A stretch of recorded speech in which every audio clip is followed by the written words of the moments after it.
ओहो, अब ये लीक्स और आउट ऑफ कंट्रोल होते जा रहे हैं क्योंकि अब हमारे पास बेटर क्वालिटी में और एक नया लीक भी अवेलेबल है। जहां मार्वल के एवेंजर्स डूम्सडे से लेकर अवतार के थिएटर में हर हफ्ते एक नया डूम्सडे का ट्रेलर तो ड्रॉप हो ही रहा है, तो इसी को कंटिन्यू करते हुए स्टीव रॉजर्स के लीक के बाद अब हमारे पास अपने थॉर का और उसकी बेटी का लीक भी अवेलेबल है। जहां पे फिर सब इतनी सारी चीजें हो ही रही थी कि फिर उसके बाद स्पाइडरमैन ब्रांड न्यू डे को भी लेकर उसके ओरिजिनल ट्रेलर का एचडी क्वालिटी में लीक ट्रेलर अब हमारे सामने आ चुका है। एंड टू बी ऑनेस्ट, ये वाला ट्विटर पे देखकर मजा आ गई।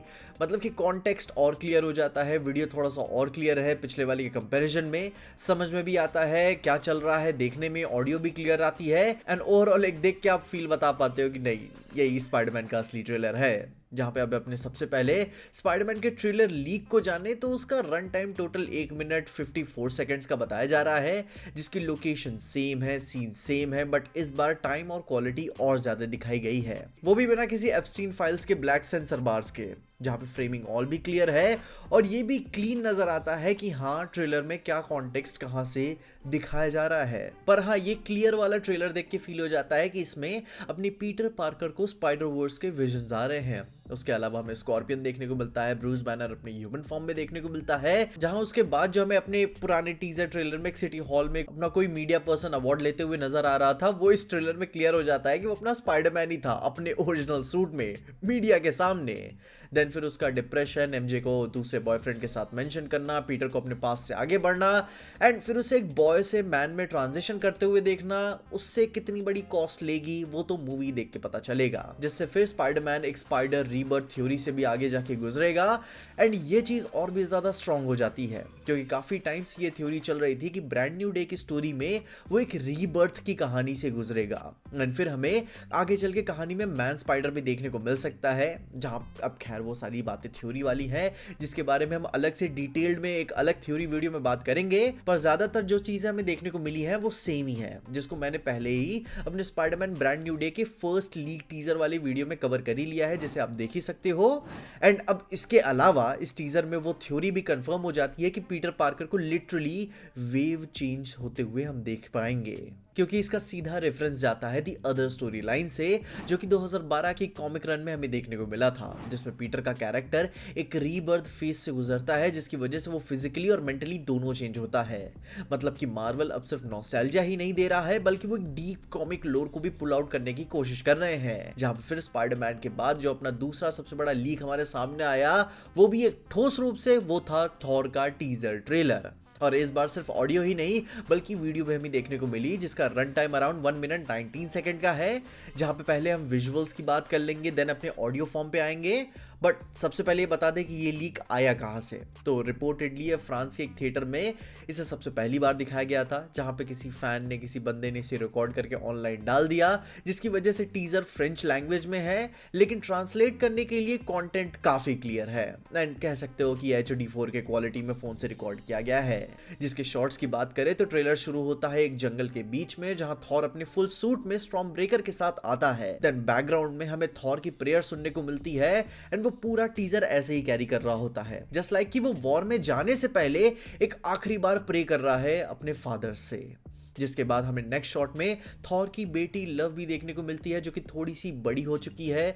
उसके चेहरे पे अभी भी वो मार्किंग्स हैं और वो वहीं अपने पुराने किसी तरीके की नॉर्डिक एस्थेटिक वाले घर में बेड पे सो रही है, जहां पे फिर अपना थॉर अपने नॉर्मल टी शर्ट वाले कपड़ों में आकर अपने बेड पे बैठता है बेटी के साथ, जहां पे वो अपने टेडी बेयर के साथ सो रही होती है। और अपने नेक्स्ट शॉट में सम सॉर्ट ऑफ कंसोल करते हुए दिखाना, उसके माथे पे किस करना, ये बात बताते हुए दिखाना कि यार टेंशन मत लेना, मैं वापस आ जाऊंगा, प्यार करने वाला मैं हूं तुम्हारी जिंदगी में। एंड फिर यही सारी चीजें हुई होती हैं कि फिर अपने नेक्स्ट शॉट में थॉर अपने घुटनों पे बैठे हुए जंगल में नजर आता है, और अपने सबसे पहले शॉट को कंटिन्यू करते हुए ही अपनी आंखें बंद करके स्टॉर्म ब्रेकर को किसी गॉडली वेपन की तरह अपने सिर के पास रखते हुए प्रे कर रहा है।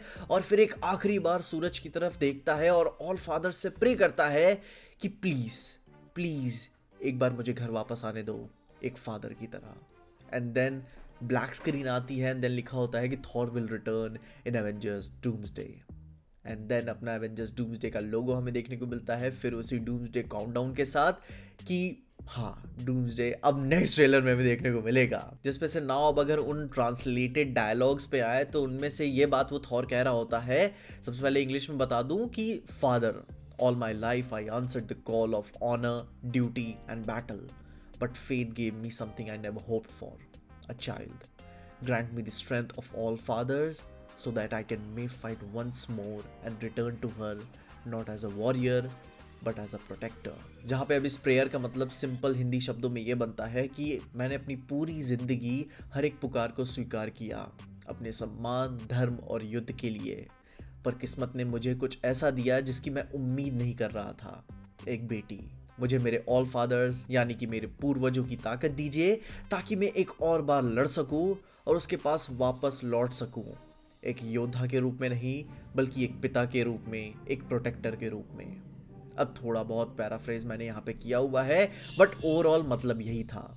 जहाँ पे अब इसको लेकर एक थोड़ा सा कंफ्यूजन ये भी आ चुका है कि जो पहला थॉर का ऑडियो लीक हुआ था वो फेक था, जिसकी वजह से मार्वल ने उसे टेक डाउन भी नहीं किया था, पर अब जो सो हुआ वो हुआ। अब हमारे पास लेटेस्ट माल अवेलेबल है एंड ये देख के लग रहा है कि थॉर का कमबैक भी हो रहा है एंड अगर टेंशन लेके चले तो उसकी फील्डिंग भी सेट ही है। पर मैं पर्सनली चाहूँगा कि थॉर भाई जिंदा होकर अपनी बेटी के पास वापस लौट सकें एज फादर के रूप में। पर उसी के साथ साथ अब मार्वल एकदम फायर रूप में एक्टिवेट हो चुका है। वो लेफ्ट राइट एंड सेंटर हर जगह वीडियोस एंड इमेजेस को तक को टेक डाउन करना शुरू कर चुके हैं एंड ये बात क्लियर इससे होती है कि अब ये कोई एआई नहीं है, ये this is like real deal. जिसके बाद से फिर एक बार ये मार्वल के लिए साबित हो जाती है कि अब ये बात कोई सिंपल सी लीक प्रॉब्लम की नहीं रह गई, ये अब उनके लिए एक सिक्योरिटी ब्रीच बन चुकी है एंड बड़े बड़े ट्रस्ट इश्यूज भी खड़े करता है। जहाँ पे फिर ये ऑडियंस के ऊपर भी एक सवाल आता है कि क्या अब हाइप का मतलब लीक ही होता है। खैर, इसके बारे में अब आप अपने ओपिनियंस बताएंगे। इसको लेकर मेरे पास थॉर को लेकर और भी कई सारी थ्योरीज हैं कि उसको ओडिन की पावर्स मिलेंगी वगैरह वगैरह चीज़ें, मगर वो थ्योरी वाली चीज़ें थ्योरी वाली वीडियो में बात करेंगे। मगर अभी के लिए लीक्स तो यही आए हैं, मे बी हु नोस, कुछ घंटे और इंतजार कर लो, कुछ और भी लीक्स हमारे सामने आ जाए। मगर ये बात मैं आपको तय करके देता हूँ, पूरा दिसंबर ऐसे ही भरा रहने वाला है। डूम्सडे के और भी लीक्स हमारे सामने आएंगे, माहौल अपना पूरा सेट है एंड हमने एंड गेम वाला ऑरा वापस लौट चुका है। आप अपने ओपिनियंस में कमेंट्स जरूर बताइएगा एंड तब तक के लिए देखते रहिएगा पीजे एक्सप्लेन।